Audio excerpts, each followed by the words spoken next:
এখানে টেলিফোন ছিল না, টেলিফোন এনে আমি দিয়েছিলাম। এই উপজেলা ইলেকট্রিসিটি বিএনপি সরকারের মাধ্যমে আমি এনে দিয়েছিলাম। এখানে বন্দর ছিল না, বন্ধ শুধু স্মাগলিং ছিল, আর কিছু ছিল না।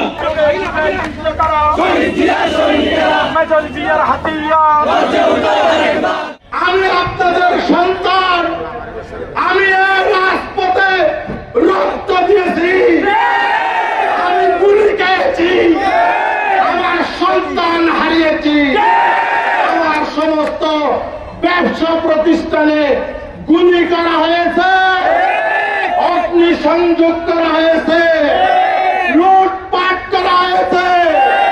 তারপরও আমি এই জনপদের মানুষের জন্য এখানে রয়ে গেছি, থাকবো যতদিন পর্যন্ত আপনাদের দাবি আদায় হয়।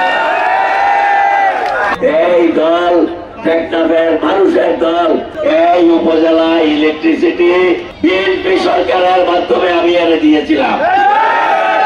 এখানে টেলিফোন ছিল না, টেলিফোন এনে আমি দিয়েছিলাম।